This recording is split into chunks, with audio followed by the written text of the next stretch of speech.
Hello and welcome to cinemakers India. एक बात पूछूं? हाँ हाँ, आप ही से पूछ रहा हूं।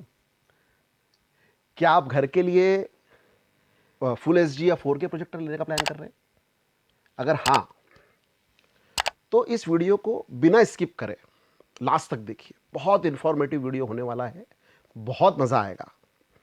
और आपको अगर कभी इस वीडियो से रिलेटेड कोई भी सवाल पूछना है, आप कमेंट बॉक्स में जाके पूछ सकते हैं। सबसे पहले, अगर आप प्रोजेक्टर खरीदना चाह रहे हैं, जैसे प्रोजेक्टर आप खरीदना चाह रहे हैं घर के लिए, तो कुछ पॉइंट्स जो कि आपको ध्यान रखना चाहिए बताने जा रहा हूं। सबसे पहले, प्रोजेक्टर का जो ब्रांड है उसका ओरिजिन कहां का है, समझिए आप। प्रोजेक्टर का ब्रांड का ओरिजिन, जैसे ब्रांड यूएस का है, जापान का है, ताइवान का है या चाइना का है। बड़ा ब्रांड कई बड़ी कंट्रीज से आता है। तो ब्रांड मतलब प्रोजेक्टर लेते समय आप ब्रांड देखें कहां का ओरिजिन है। आप अगर कभी प्रोजेक्टर प्लान कर रहे हैं तो सबसे पहले आपको यह भी देखना चाहिए या ये सोचना चाहिए कि साहब, हम प्रोजेक्टर लगाना कहां चाह रहे हैं। लिविंग रूम में लगाना चाह रहे हैं, डेडिकेटेडली आपने कोई होम थिएटर प्लान कर रखा है उसमें लगाना चाह रहे हैं, या आउटडोर लोकेशंस जैसे कि टेरेस हो, गार्डन हो, या मल्टीपल रूम्स। उसके बाद आपको एक चीज का और ध्यान देना चाहिए कि अपना रूम का साइज क्या है। अगर आपका रूम का साइज छोटा है, बड़ा है, मिड है, तो आप अपने रूम के साइज के हिसाब से, काफी मॉडल्स आते हैं कंपनीज में, डिफरेंट डिफरेंट मॉडल आप प्लान कर सकते हैं। ये पॉइंट जो है हमें ध्यान रखना चाहिए। फॉरमोस्ट फिर जो है, हम जिसको कहते हैं लुमिनस, प्रोजेक्टर का लुमिनस, जिसको हम एक लेमन लैंग्वेज में ब्राइटनेस भी बोलते हैं। बहुत इंपॉर्टेंट पॉइंट है, प्रोजेक्टर का लुमिनस कितना हो या उसकी ब्राइटनेस कितनी होना चाहिए। अब हमने लुमिनस की भी बात कर ली। प्रोजेक्टर का नेटिव रिजोल्यूशन क्या होना चाहिए, जैसे HD ready, full HD, UHD जिसको हम अल्ट्रा एचडी बोलते हैं, या 4K। कई केसेस में हमने ये देखा है, कई लोग शोरूम पे भी आते हैं, विजिट करते हैं, बात करते हैं, पता नहीं होता है क्योंकि हम लोग फर्स्ट टाइम प्रोजेक्टर परचेज कर रहे हैं, कि उन्होंने, किसी वेंडर ने उन्हें कह दिया साहब कि हम जो है फुल एचडी प्रोजेक्टर दे रहे हैं, वो एचडी रेडी ले आते हैं। हम तो 4K प्रोजेक्टर लेके आ गए, पता लग रहा है अल्ट्रा एचडी प्रोजेक्टर लेके आ गए। तो ये चारों प्रोजेक्टर्स में जो होता है फर्क होता है। परचेस करते समय इन पॉइंट्स को आपको ध्यान रखना चाहिए। अब टेक्नोलॉजी पे बात करते हैं। हमें प्रोजेक्शन जो टेक्नोलॉजी है, हमारे प्रोजेक्शन की जो टेक्नोलॉजी वो क्या है, क्या वो डीएलपी है, एलसीडी है, एलईडी है, या लेजर है। डीएलपी जनरल, अगर कभी लेमन लैंग्वेज में लोग जैसे इसको डिजिटल लाइट प्रोसेसिंग कहते हैं, कई लोग लेमन लैंग्वेज में इसको डे लाइट प्रोजेक्टर्स भी बोलते हैं। अब टेक्नोलॉजी की जब हम बात कर रहे हैं तो आपको ये डिसाइड करना है कि आपका यूसेज कितना है। अगर आपका यूसेज बहुत ज्यादा है तो आप एलईडी टेक्नोलॉजी वाला प्रोजेक्टर प्लान कर सकते हैं। एलईडी का कहीं ना कहीं जो लैंप होता है उसकी लाइफ 30,000 घंटे से 50,000 घंटे के बीच में होती है। और अगर आपका यूसेज नॉर्मल है, मतलब नॉर्मल है 2 घंटे 4 घंटे, 2 घंटे 4 घंटे आप देखना चाह रहे हो, उस केस के अंदर बस आप प्रोजेक्शन टेक्नोलॉजी, इसमें से ऊपर वाले में से किसी भी टेक्नोलॉजी आप परचेस कर सकते हैं। अब हमने ये भी बात कर ली projection technology, DLP, LCD, LED, laser, hybrid. Hybrid एक ऐसी टेक्नोलॉजी होती है जो कोई ना कोई दो कॉम्बिनेशन को मिलके, कई कंपनीज ऐसी है जो दो टेक्नोलॉजी को मिला के हाइब्रिड टेक्नोलॉजी बना रही है। अच्छे प्रोजेक्टर्स होते हैं हाइब्रिड टेक्नोलॉजीज के।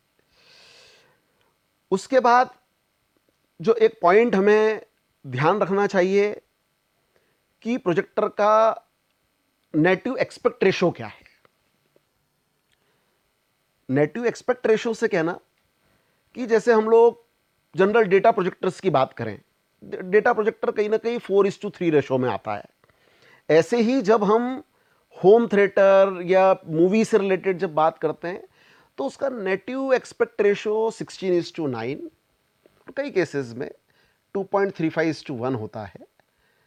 ऐसे प्रोजेक्टर्स जनरली होम यूसेज में ज्यादा यूज होते हैं। अब एक्सपेक्ट रेशो की बात हो गई।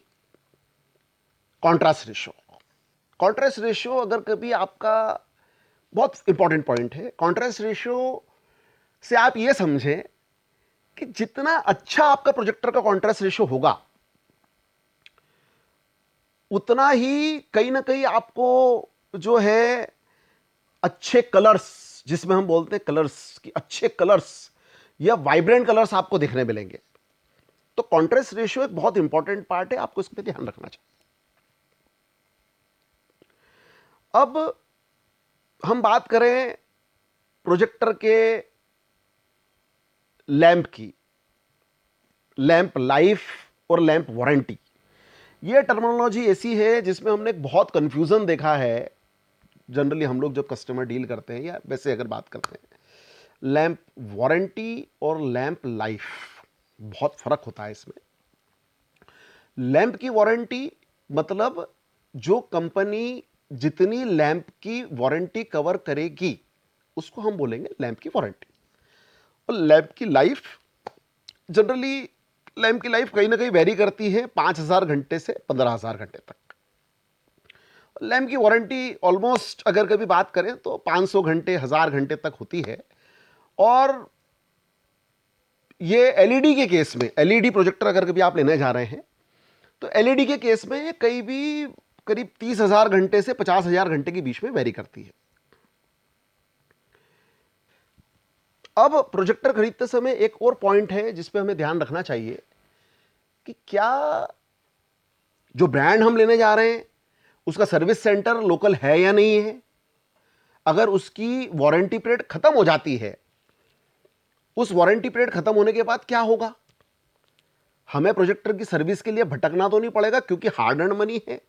हम प्रोजेक्टर का जो ब्रांड है वो सोच समझ के लें। जो सर्विस सेंटर है, जिस जिस ब्रांड के सर्विस सेंटर्स हैं वही ब्रांड्स लेना चाहिए। एक और देखने को आया है कि प्रोजेक्टर खरीदते समय आपको पार्टनर की रिलायबिलिटी, जिस पार्टनर से, जिस वेंडर से आप प्रोजेक्टर परचेस कर रहे हैं उसकी रिलायबिलिटी का बहुत ध्यान देना चाहिए। जैसे कि वो टेक्निकली साउंड है या नहीं है, या अगर कभी, क्योंकि प्रोजेक्टर हम अगर कभी रिलायबल पार्टनर से खरीदते हैं तो उसमें क्या होता है कि इंस्टॉलेशन सपोर्ट लगता है, टेक्निकल सपोर्ट लगता है, तो क्या वो वेल वर्स है ये सपोर्ट देने के लिए। इसके लिए मैं आपको एक चीज़ और बताना चाहूँगा कि आपको प्रोजेक्टर कहीं ना कहीं लोकली बाय करना चाहिए क्योंकि इसमें इंस्टॉलेशन और टेक्निकल सपोर्ट लगता है। अब आया असली ट्विस्ट। हमने सब पॉइंट्स देख लिए, कंसीडर कर लिया, सब कुछ कर लिया। अब हम बात करते हैं असली ट्विस्ट की कि हमें प्रोजेक्टर खरीदने के लिए पैसा कितना खर्चा करना है, क्योंकि अल्टीमेटली प्रोजेक्टर के लिए पैसा तो हमें ही खर्चा करना है। मैं आपको बता दूं कि अगर बजट का कोई इश्यू है ही नहीं, अगर हमारे पास बजट का कोई इश्यू नहीं है, तो हम बहुत एडवांस फीचर्स वाले प्रोजेक्टर आते हैं आजकल। जैसे एक होता है स्टैंडर्ड, होता है REC 709। REC 709 के बाद मैं बात करूं auto keystone, lens shift, image optimizer और true colour, super colour, HDR, HDR10 और 12 वॉट ट्रिगर। अब जैसे मैं आपको बता दूं कि REC709, हम आपने पहली बार सुना होगा ये वर्ड, REC709। REC709 एक ऐसा स्टैंडर्ड है जिसमें आपको टीवी की क्वालिटी प्रोजेक्टर में देखने को मिलती है। कई लोग ये सवाल पूछते हैं कि क्या हमें टीवी की क्वालिटी जो है, हम टीवी लगाने के बदले प्रोजेक्टर लगा रहे हैं, तो क्या हमें टीवी की क्वालिटी मिलेगी? 100% मिलेगी। इसीलिए स्टैंडर्ड सेट किया है। REC709 अगर कभी आपके प्रोजेक्टर स्टैंडर्ड है तो आपको डेफिनेटली क्वालिटी आपको मिलना ही मिलना है। 12 वॉट ट्रिगर, क्या होगा 12 वॉट ट्रिगर से? अब मान लीजिए कि मैं प्रोजेक्टर जो है 12 वॉट ट्रिगर वाला प्रोजेक्टर है, मैंने जैसे ही प्रोजेक्टर का पावर ऑन किया, जैसे ही मैंने प्रोजेक्टर का पावर ऑन किया वैसे ही मेरी प्रोजेक्टर की स्क्रीन, अगर मैंने मोटराइज स्क्रीन लगा रखी है तो ऑटोमेटिकली मेरी प्रोजेक्टर की स्क्रीन जो है वो खुल जाएगी। जैसे ही मैंने पावर ऑफ किया रोल बैक हो जाएगी। एक एडवांस फीचर है 12 वॉट ट्रिगर, एडवांस प्रोजेक्टर्स के अंदर आता है। इमेज ऑप्टिमाइजर बहुत इंपॉर्टेंट फीचर है।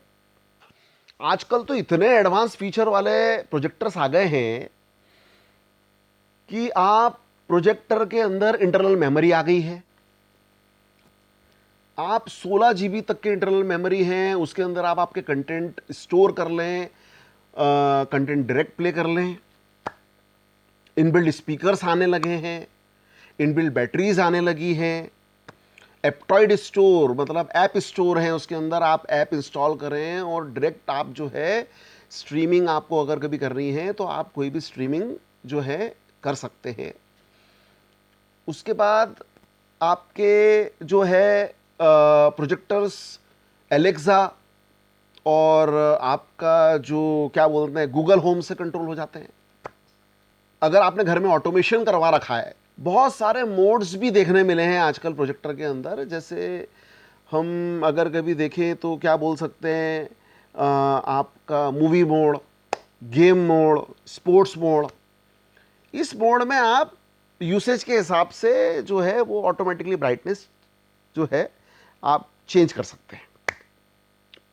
कई केसेस में से देखने को हमें मिला है कि साहब हमने तो हमारी स्क्रीन साइज तो हमने फिक्स कर ली, हमारी स्क्रीन साइज फिक्स है और अब हमारे पास लिमिटेशन है, हम प्रोजेक्टर को आगे पीछे नहीं कर सकते हैं। कोई डिज़ाइन पैटर्न आ रहा है, कभी पंखा ऊपर जो है हमारा अड़ रहा है, कभी हमारा जो है सीलिंग में कोई डिज़ाइन अड़ रही है। उस केस में घबराने की कोई ज़रूरत नहीं है। बहुत सारी कंपनी ने मॉडल्स लेके आ गए, बहुत सारे लेंस में इन्हेंसमेंट किए हैं। हम शॉर्ट थ्रू पे जा सकते हैं, अल्ट्रा शॉर्ट थ्रू पे जा सकते हैं। आप मतलब आपका एंजॉयमेंट में कहीं खलल नहीं होगा। आप बहुत सारे मॉडल्स आते हैं। अब एक चीज़ और देखने को आई है कॉमनली कि हमने प्रोजेक्टर तो 4K ले लिया या फुल एचडी ले लिया और हम उसको चला रहे हैं सुपर एको मोड में या एको मोड में। एको और सुपर एको मोड में हम क्यों चला रहे हैं? क्योंकि कहीं ना कहीं दिमाग में हमारे ये है कि हमारी जो लैंप है वो लैंप हम कहीं ना कहीं बचा रहे हैं। लेकिन आप लैंप बचाने के चक्कर में आप क्वालिटी तो देखिए, आप क्वालिटी आपने कितनी डाउन कर ली। क्वालिटी से कॉम्प्रोमाइज कर रहे हैं फुल एचडी प्रोजेक्टर लेके। ऐसा नहीं करना चाहिए। कभी भी फुल एचडी और 4K प्रोजेक्टर को एको और सुपर एको मोड में नहीं चलाना चाहिए। और लैंप का जो एक दिमाग में मिसकंसेप्शन बना हुआ है लोगों के, बहुत महंगा आता है, बहुत महंगा आता है, ऐसा कुछ भी नहीं होता है। आपको उसके लिए भी टेंशन लेने की जरूरत नहीं है। आप हमारे से उस बारे में बात कर सकते हैं। हम आपको कहीं ना कहीं ये लैंप और ये सब जो पार्ट्स को अरेंज करने में हम आपकी मदद कर सकते हैं। अब ये भी हो गया। अब एक पॉइंट जो मैं बताना चाहूंगा आपको, ध्यान से सुनिए इस पॉइंट को, कि पता लगा कि प्रोजेक्टर हमारा जो है, प्रोजेक्टर वोल्टेज फ्लक्चुएशन हुआ और प्रोजेक्टर जल गया।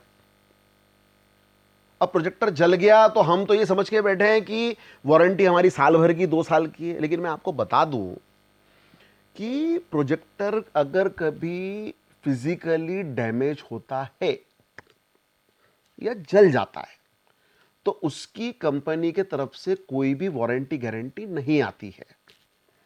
और हमारा जो बहुत मेहनत से पैसा हमने खर्च किया है उसके ऊपर, हमारा एंटरटेनमेंट तो लूज हो ही रहा है और पैसा भी लग रहा है, फिर कहीं ना कहीं हमारा दिमाग खराब होता है। ये सब पॉइंट को आप नजर में रखें